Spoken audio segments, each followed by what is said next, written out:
सेवक सेवा में रहे, सेवक कहिए सोए।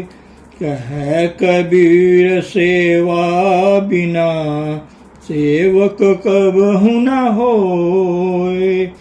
सेवक सेवा में रहे, अंत कहूँ नहीं जाए। दुख सुख सिर ऊपर सहे, है कबीर समझाए। सेवक स्वामी एक मत, जो मत में मति मिल जाए। चतुराई रीझै नहीं, रीझै मन के भाए। द्वार धनी के पड़े रहे, धका धनी का खाए। कबहुक धनी निवाजिए, जो नर छाड़ न जाए। कबीर गुरु सबको चाहे, गुरु को चाहे न कोई।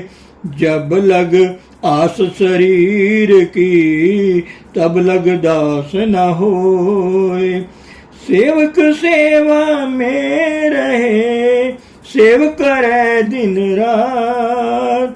कहे कबीर को सेवका, सन्मुख न ठहरा।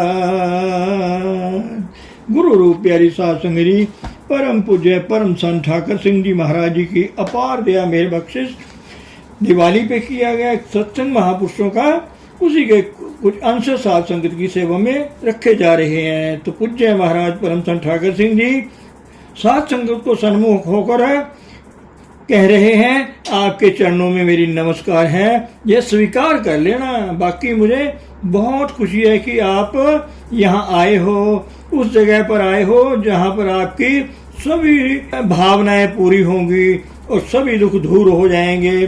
किंतु जो डॉक्टर कहता है, दवाई देता है, वे खानी पड़ेगी और परहेज करना पड़ेगा। यदि दवाई ना खाओगे, परहेज ना रखोगे, तो डॉक्टर का कसूर नहीं है। तो कबीर साचा सतगुरु, क्या करे जो सिखा मैं चूक।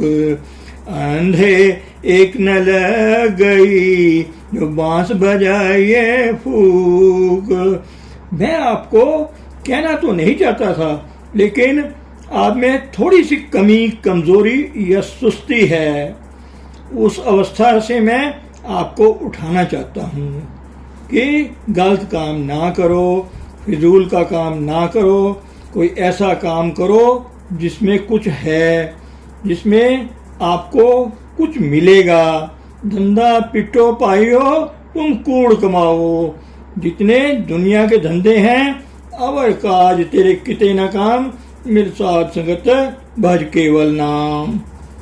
दुनिया लगी हुई है कमाइयाँ करने, रुपया पैसा इकट्ठा करने और रिश्ते नातों के साथ मिलने बरतने में। कोई आ गया, कोई चला गया, कोई मिल गया, कोई बिछुड़ गया, कोई दुखी है उसके पास जाना है, कोई ब्याह शादी है उसके पास जाना है। ऐसे ही ये इंसान सारी आयु इन कार्यों में बर्बाद कर लेता है, जिनका मतलब कुछ नहीं है, जहाँ मिलना कुछ नहीं है, सब बर्बादी ही बर्बादी है। ये कार्य सभी लोग रहे हैं, आप भी कर रहे हो। आप तो आखिर गुरु वाले हो भाई, आपको गुरु से कोई चीज मिली है। जो आज मैं कहता हूँ, ये पहले भी कहता रहा हूँ, लेकिन हमारे मन में ये बातें बसी क्यों नहीं, यही कमजोरी है। लेकिन बेटे, जब तक आप गुरु की आज्ञा का पालन नहीं करते, गुरु को सिर पे रखते, चलते आज्ञा माही। कहे कबीर तिस दास को, तीन लोक डरना ही। भाव, पिंड, अंड और ब्रह्मांड, जहाँ पर काल का राज्य है, जहाँ दुखों का साधन है, उसमें आपको कोई धोखा या खतरा नहीं है।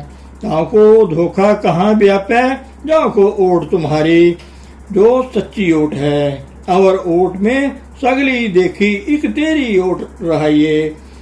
जो सच्ची ओट है वह परमेश्वर परमात्मा है, इसका आसरा सच्चा है। आप बहन भाइयों के पीछे क्यों भागते हो? क्या वह आपका आसरा है? आपके मन में यही ख्याल है कि इनके पीछे यदि ना जाएंगे तो ये नाराज हो जाएंगे, और यदि वह हमें छोड़ देंगे तो हमारा क्या होगा, क्या बनेगा हमारा। ये हमारे अंदर एक ऐसा गलत ख्याल है कि इस संसार में भी कोई हमारा नुकसान करता है या कोई फायदा भी कर सकता है। तो ये खास बात वेदों ग्रंथों में बताई गई है। श्री कृष्ण भगवान अपने शिष्य उद्धव को समझाते हैं कि हे उद्धव, इस संसार में ना कोई अपना दुश्मन है ना मित्र है, ना कोई किसी का बुरा कर सकता है ना भला कर सकता है। अपने ही कर्म हैं जो पिछले जन्म में हमने किए, उनका भला या बुरा फल भोग रहे हैं, या अब के जो कर्म हैं उनके अनुसार हम सुखी या दुखी हैं। इंसान अपने ही कर्तव्य से दुखी है, अपने ही कर्तव्य से सुखी है, अपने ही कर्तव्य से इसका भला है और अपने ही कर्तव्य से इसका बुरा है। किसी का बनाया हुआ कुछ नहीं बन सकता, न आप ही किसी का कुछ बना सकते हो। ये गलतफहमी या अज्ञानता कब आपके दिमाग से निकलेगी कि संसार का आपको कुछ चाहिए, रुपए पैसे के पीछे आप भागते हो। जितनी 84 लाख योनियां हैं, या उनमें से कोई एक भी ऐसी योनि है जिसमें कोई रुपया पैसा या दुनियादारी में कोई काम धंधा करते हैं और फिर जीते हैं? क्या उनका देहांत हो जाता है, खत्म हो जाते हैं, भूखे मर जाते हैं? क्या उनको जीवन नहीं मिलता है? क्या ये आपके नज़दीक काम करते हुए मिलते हैं? इनके कौन से हल चल रहे हैं?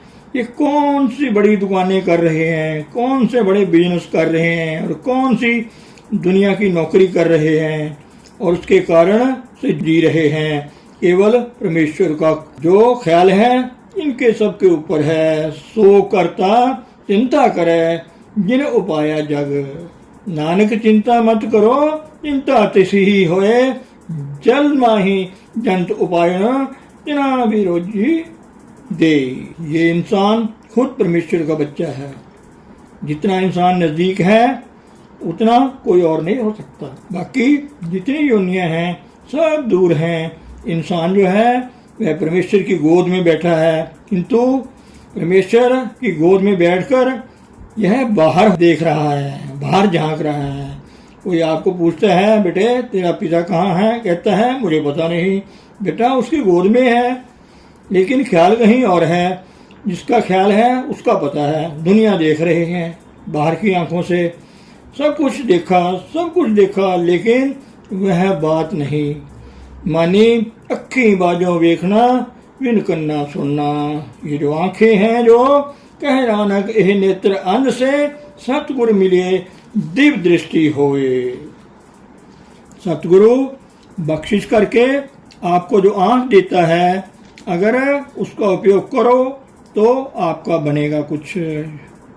जो वह आपको समझ देता है, उस समझ से काम ले लो तो आपका सब कुछ बनेगा। संसार में इतनी पढ़ाइयाँ हैं, बीए, एमए, पीएचडी कर लो और बड़ी इंजीनियरिंग डॉक्टरी आदि कर लो, सब भस्माभूस मिथ्या है। आखिर इनमें नरकों के सिवाय कुछ नहीं मिलेगा। यहाँ भी दुख है, वहाँ भी दुख है, यहाँ भी दुखी हैं, आगे भी दुखी हैं। इस संसार में ये दशा बहुत ज़्यादा चल रही है। कोई भी आपको ऐसा जीव नहीं मिलेगा जो गुरु की शिक्षा को याद रखता है और उसके अनुसार अपना जीवन जी रहा है। सब मन, बुद्धि और दुनियादारी के पीछे चले हुए हैं। जो माँ बाप, भाई बहन, रिश्ता नाता या अपना मन कहता है अपनी ही करते हैं, गुरु का कहना नहीं मानते, ना ही माना, और फिर आपका बना क्या है? अगर आपको छुट्टी मिल जाए यहाँ से, आपको आज इस संसार से जाना हो तो कहाँ जाओगे? लड़की की शादी की नहीं है, यदि की है तो वह अपने घर नहीं गई है, अपने मायके घर में बैठी है। तो जब माँ बाप मर जाएंगे तो फिर वह किधर जाएगी? उसका कौन सा ठिकाना है? यदि माँ बाप के होते होते लड़की का घर बस जाए तो उसका घर बस गया। इसी प्रकार ये जो इंसान है इसने अपने आगे का घर बसाना है। कहो नानक निश्चल कर बध्यो गुरु कियो बंधानी। जो गुरु आपको घर देता है, जो पहले से ही बनाया हुआ है, जिसमें आपका राज है, राजमहल है, उसमें सब कुछ है, सब कुछ घर में, बाहर नहीं, बाहर टोले सो परम पुलाए। लेकिन हम बाहर का ख्याल नहीं छोड़ते और ना ही छूटेगा। कब आप सुखी होंगे, कब आपका भला होगा? जिस आग के कुएं में आप पड़े हुए हो, यदि उसमें से आप आज नहीं निकले तो कल भी नहीं निकलोगे, परसों भी नहीं निकलोगे। जिस कुएं में आप पड़े हुए हो, अगर निकलना है तो उसमें से आज क्यों नहीं निकलते, अभी क्यों नहीं निकलते, कल क्यों निकलना है? जिस आग में आप आज जल रहे हो, इससे बचने का आपको ख्याल नहीं है। जिसने संसार को तत्व रूप में देखा है, उसने यही कहा है, बाबा बिख देखा संसार, रख्या करो गुसाई मेरे, मैं नाम तेरा आधार। भाव इस संसार में मेरा बुरा ही होने वाला है, मेरा यहाँ कोई संगी साथी नहीं है, मेरा एक तू ही है। ना देव दानवा नरा, न सिद्ध साधिका धरा, अस्त एक दिगरी कोई, एक तुई अंत पौन, फिर ना कोई एको तुई। हमारे मन में भी कमी है, सच्चाई बसी है। जो गुरु की कृपा से आपको सच्चाई मिली है, उसको आप ग्रहण नहीं कर सके। तुम्हें का पहाड़ है, उसको ही अपना आसरा समझ बैठे हो कि ये पहाड़ मेरा आसरा है, इसमें से कोई मुझे तकलीफ नहीं होगी। परंतु जब ये पहाड़ खत्म हो जाता है तो फिर कुछ भी नहीं रहता। ये संसार मिथ्या है, जो सपना और पेखना ऐसे जाको जान, इनमें कुछ साचो नहीं, नानक बिन भगवान।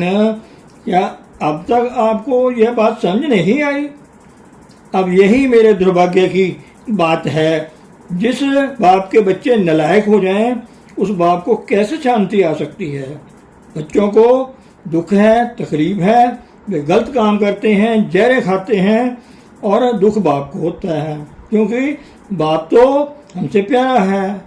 तो मुझे भी अस्पतालों में जाना पड़ता है, दवाइयाँ खानी पड़ती हैं, इतने कष्ट होते हैं। क्यों होते हैं? सब आपके दिए हुए हैं। मेरे हजूर परम संत कृपाल सिंह जी महाराज से किसी ने पूछा कि महाराज, लोगों के तो कर्म हैं, इसलिए वो दुख भोगते हैं, लेकिन आप क्यों दुख भोगते हो? या आपके भी कोई कर्म हैं? कहते हैं हाँ, मेरे भी कर्म हैं। कौन से कर्म? कहते हैं आपके कर्म मेरे कर्म हैं। बस यही बात है। जो आपके कर्म हैं, ये गुरु को लेने पड़ते हैं। वह बेचारा क्या करे? जहाँ प्यार है वहाँ ऐसा करना ही पड़ता है। यदि रोटी बनी हुई है और बच्चों ने नहीं खाई है तो माँ भी नहीं खा सकती। ऐसे ही सारा संसार मेरे बच्चे हैं। जब तक ये सभी सुखी नहीं हो जाते, तब तक मेरा सुख भी नहीं बन सकता। उनके दुखों के साथ मेरा दुख भी चलता रहेगा। जब से दुनिया बनी है, तब से ऐसे ही सिलसिला चलता रहा है। किंतु पीछे की बात छोड़ो, ये अब की बात है कि जो आप लोग हैं, क्या आपका कल्याण हो सकता है? आपके दुखों का अंत हो सकता है? कोई ऐसा समय है जिसमें आपके दुख दूर हो जाएंगे, लेकिन आप मानेंगे नहीं। धन सतगुरु, धन गुरु रूप प्यारी सत्संग जी।